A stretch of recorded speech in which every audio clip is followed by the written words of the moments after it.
Hello, hello, hello. This is D.R.F-Agent Connor. Today we shall be reading a textbook's vocabulary. Today is The Art of Public Speaking 2023 release, Chapter 1, Speaking in Public.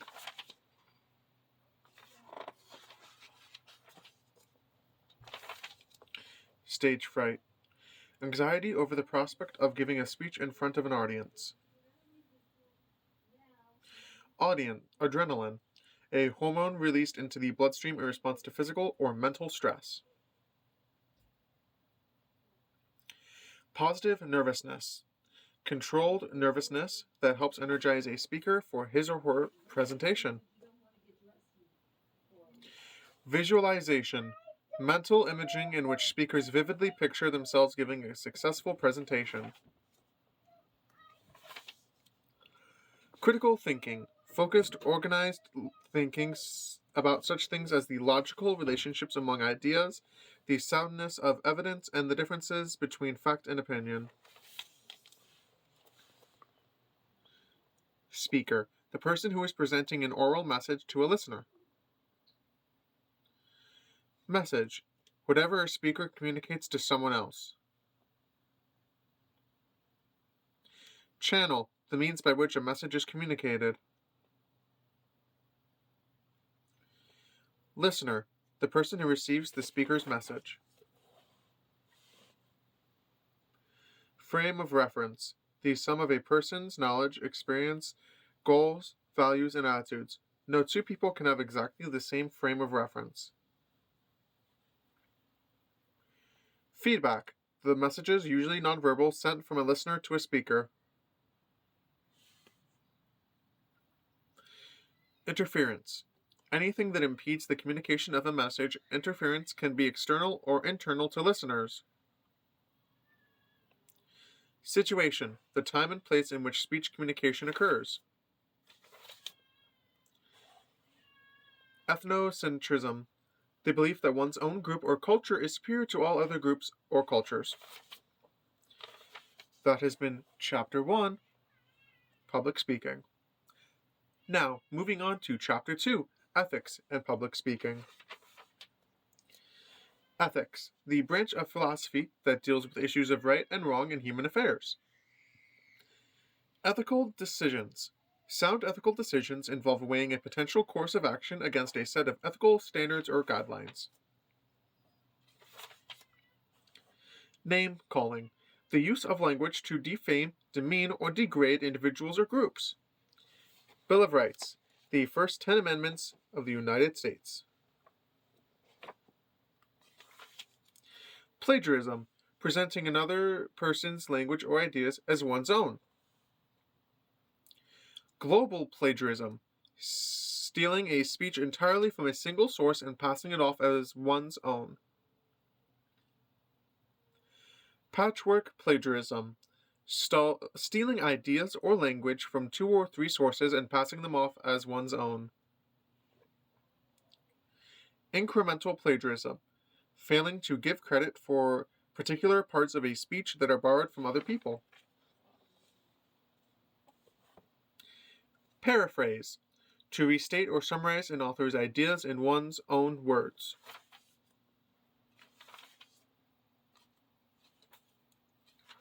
That concludes Chapter 3. That concludes Chapter 2. Moving forward to Chapter 3, Vocabulary, Listening. Hearing, the vibration of sound waves on the eardrums and the firing of electrochemical impulses in the brain. Listening, paying close attention to and making sense of what we hear. Appreciative listening, listening for pleasure or enjoyment. Empathetic listening, listening to provide emotional support for a speaker.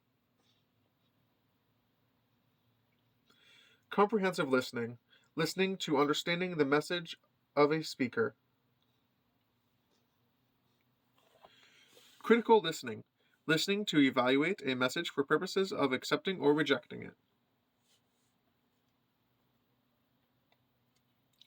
Spare brain time, the difference between the rate at which people talk, 120 to 180 words per minute, and the rate at which the brain can process language, 400 to 500 words a minute.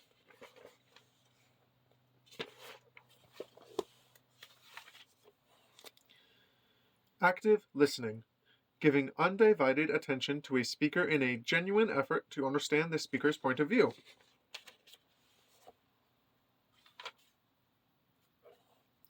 Key word outline. An outline that briefly notes a speaker's main points and supporting evidence in rough outline form.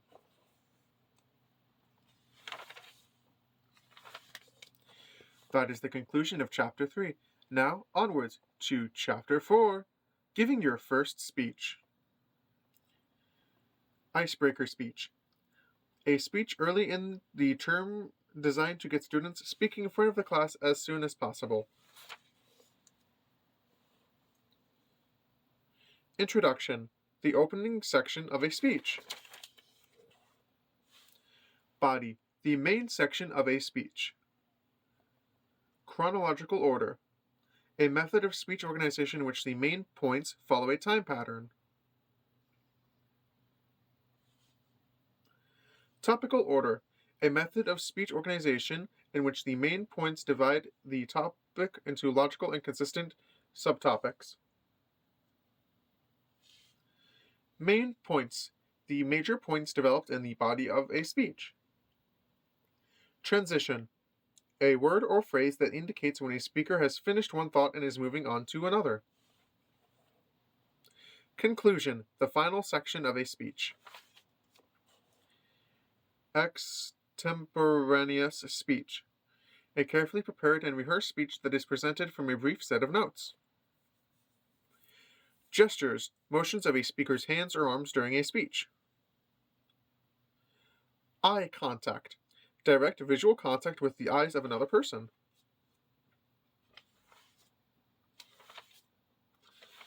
That is the conclusion of Chapter 4, Vocab Notes. Now we move on to Chapter 5, Vocabulary Notes. Selecting a topic and a purpose. Topic. The subject of a speech. Brainstorming. A method of generating ideas by free association of words and thoughts. General purpose. The broad goal of a speech. Specific purpose. A single infinitive phrase that states precisely what a speaker hopes to accomplish in his or her speech.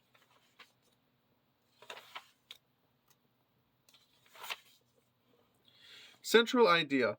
A one-sentence statement that sums up or encapsulates the major ideas of a speech. Residual message. What a speaker wants the audience to remember after they have forgotten everything else in a speech.